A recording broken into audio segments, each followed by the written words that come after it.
কিছু কিছু বাড়িওয়ালা ইঞ্জিনিয়ারের চেয়ে এক লাইন বেশি বোঝে। এই কথাটা বলার একটাই কারণ হচ্ছে, দেখতে পাচ্ছেন এই ঘরের দুইটা দরজা, একটা হচ্ছে মেন দরজা এবং আরেকটা হচ্ছে বারান্দার দরজা। তো এই বারান্দার দরজাটা আমাদের ডিজাইনে দেওয়া ছিল না, এখানে একটা স্লাইডিং ডোর দেওয়া ছিল 6 ফিটের। এই জিনিসটাকে উনি পরিবর্তন করে উনি মনে করেন যে আমি এখানে একটা বাথরুমের একটা ডোর দিয়ে দেই, তাহলে আমার কষ্টটা কমে যাবে। এই চিন্তা ভাবনা থেকে ওখানে একটা বাথরুমের দরজা ফিক্সড করে দেন। তারপরে দেখতে পাচ্ছেন এই ঘরটা অনেকটাই অন্ধকার হয়ে যাচ্ছে দরজাগুলো বন্ধ করে দিলে।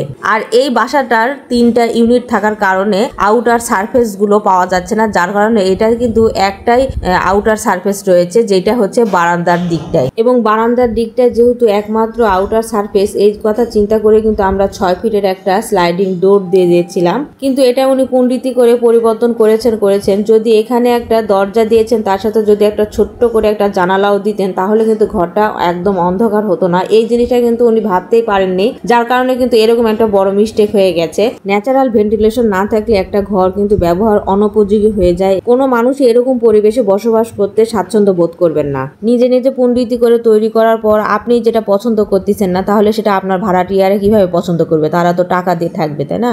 অবশ্যই আলো বাসা সমৃদ্ধ একটা বাড়ি নির্মাণ করতে হবে আপনাকে। শুধু এখানে এই পরিবর্তনই না, উনি আরো কিছু পরিবর্তন করেছে যেটা চোখে পড়ার মতো। এটা আরেকটা ইউনিটের ডাইনিং স্পেস। এখানে ন্যাচারাল আলো বাতাস আসার জন্য এই ডাইনিং এ কিন্তু একটা জানালা দেওয়া হয়েছিল, কিন্তু সেটাও কিন্তু উনি বন্ধ করে দেন, যার ফলে ডাইনিংটা পুরোটাই অন্ধকার হয়ে গেছে।